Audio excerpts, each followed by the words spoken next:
everybody. It is the start of our challenge. So we are into the very first week of the 30-day Shakeology and Clean Eating Challenge group. And so what I want to talk to you about this week is eating out. It is a sensitive subject for a lot of us. It's also something that we love to do. A lot of times it's a way for us to get together with family and friends. It's a social gathering.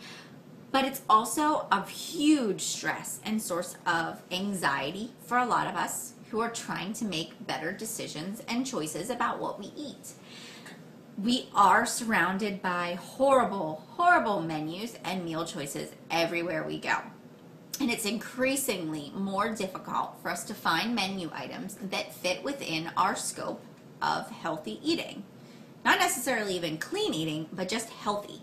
So today I really want to talk to you about ways that not only myself, but other people that I have encountered so far in my journey have dealt with the sticky situation of eating out in public. So, very first thing that you can do is something I like to say pre-planning. So know before you go.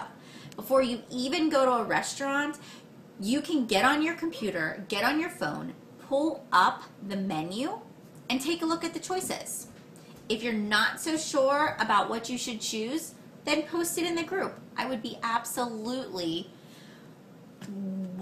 welcome the chance to be able to go in, take a look at the menu, and tell you what I think your best option would be. Then, once you get to the restaurant, you never have to worry about it. You know what you're going to eat before you get there, and then you're not tempted by what everybody else is eating as well. Also, there's a thing called MyFitnessPal. It's a great website and app, mobile app that you can download where you can literally plug in the restaurant and the menu choice that you're looking for, and it will tell you how many calories, how many servings you can have, the grams of fat, all the nutrients, so you can tell if what you really think is healthy is actually healthy. So that's another great option as well. The second thing that is a really great tip is for you to be the first to order. So when you go to a restaurant, volunteer to be the first person to place your order. That way, you already have your mind made up, you know what you're going to order, you're confident in your decision, order it first. Then, if everybody else orders something that maybe isn't in line with what you're trying to do, it's okay because you've ordered first, your guilt is gone. You don't have to sit there the whole time going, oh, I wish I could have the pizza, or oh, I wish I could have the loaded french fries, or whatever it is. You've already ordered, you've made your decision. And if nothing else, maybe you'll inspire those around you to make better decisions as well.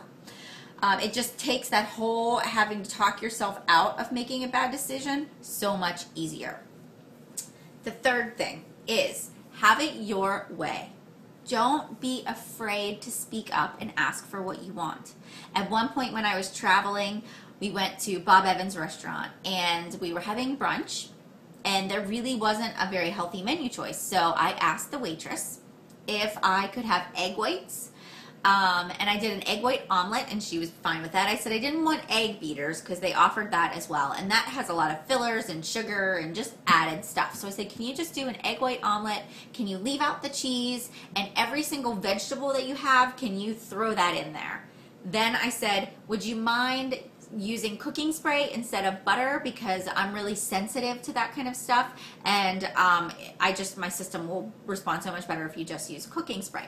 Fine. She was fine with that as well. Then my next tip was, can I have whole wheat toast, but can you leave it dry and not add the butter as well?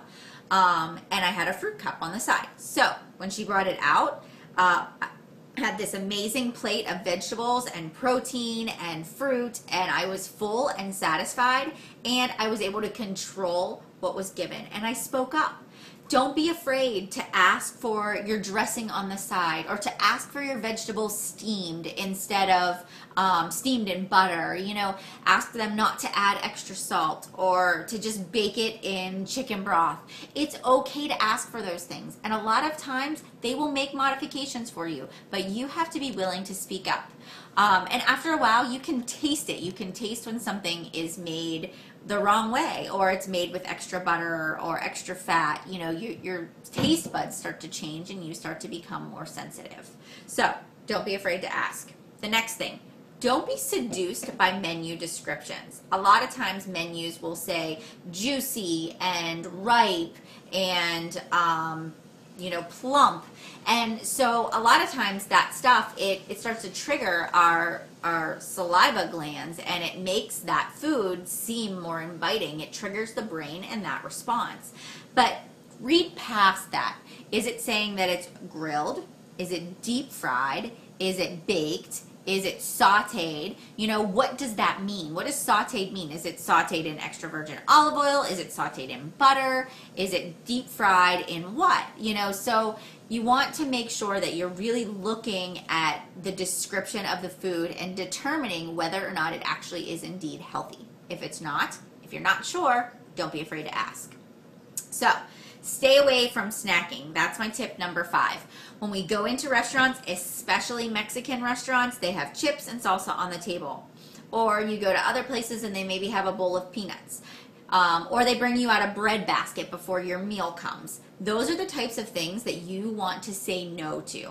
While you're talking to other people and you're mindlessly munching, you consume a lot of calories and a lot of empty calories. Remember, the point of this is to eat food to fuel your body, and you're trying to take away that emotional connection to food and make yourself aware of what you're eating. So if you have to ask them to move the chip bowl to the other side, or you ask them to take the bread away from you because maybe that's something that you have a hard time resisting, then do those things. But make sure that you make yourself aware of it. Wait until your main course comes. Try to stay away from extra appetizers as well. So my next tip for you is to be salad savvy. A lot of times we go to restaurants and we think that a salad is a safe bet, when a lot of times salads are loaded with a lot of extra hidden calories and especially fat. So here's my salad tips for you. When you go into a restaurant, order grilled chicken. Ask them to leave off fries, because if you're from Pittsburgh, Pennsylvania, or the surrounding area, we add fries to everything. So don't even get them on the side thinking that somebody else will eat them because you're more likely to pick at them. Just ask them to leave them off altogether. Also, ask for your dressings on the side. A lot of times they put way too many tablespoons of dressing per serving, and you end up getting 3 times as many calories, even if you're picking a healthy salad dressing. Stay away from creamy dressings at all costs. I don't even care if it's low-fat ranch. Ranch pretty much is out of the question. Anything creamy, stick with a light balsamic vinaigrette. Stick with, your raspberries, your olive oil and vinegar, or balsamic vinegar. So try to go with salad dressings that are light. Also, cheese. If you're really watching what you're eating, try to do cheese on the side or no cheese at all. That's a really great option as well. No bacon, no croutons. Just ask them to add as many vegetables as they can in there. So if they have extra mushrooms or green peppers, or even avocado is a great healthy fat option that's going to make you nice and full. But when you order a salad at a restaurant, make sure you add that protein, because that's what's going to keep you full. So if it's chicken or if it's fish, make sure that it's grilled or it's baked, and it's baked in a healthy way. And make sure your salad dressings are on the side and no bread to go with it. Those are your best ways to conserve calories while eating out and ordering a salad. Alcohol. This is a big one. Who doesn't love to have a glass of wine every now and then? And who doesn't like to have a drink? And so while I'm not telling you that you should absolutely deprive yourself, I am saying that you should determine when you would like to have a drink.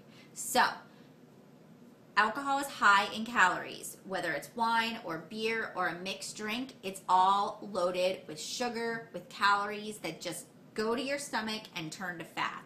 And if you are really serious about losing some weight, you're going to need to control that. So once a week, twice a week, take a look at your calendar. What special events are you going to? What situations do you really want to sit back and just enjoy a drink? And limit the other times. So limit those random evenings when you're sitting on the couch and have a cup of green tea instead of drinking a glass of wine. So my suggestion is with every alcoholic drink that you have 1 full glass of water. That helps keep you hydrated. It will actually make you drink less, and it will help you with just the overall feeling that you can get in the bloatedness from drinking as well. So really make sure that you limit that, because literally you could drink your entire calories and not eat a single stitch of food. Plus, when you drink, you're more likely to let your guard down and make bad decisions about what you're eating, and you're more likely to snack. So the last tip I have for you is portion control. Every restaurant that we go to has oversized portions. There are going to be very few restaurants that you encounter that won't be an issue. So just ask for a box, or ask them to box up half of it before they even bring it to the table. If it comes with 2 chicken breasts, have them box up 1. And then take it home and have it for lunch the next day. But controlling your portions when you're out to eat is so key, because you can't necessarily control the calories. You can do your best, but there's always something hidden there, but you can control how much you eat. So take it slow, enjoy your food, and make sure that you stick with your palm size for your protein and a handful for your starchy, your vegetables, and 1 handful for your starches. Ask them to do sweet potatoes instead of regular potatoes, forego the butter, and do double steamed veggies if that is an option as well. And enjoy your time out and smile and know that you are doing something amazing for your body. And over this next few weeks of us spending time together, I'm going to be teaching you so many more tips just like this.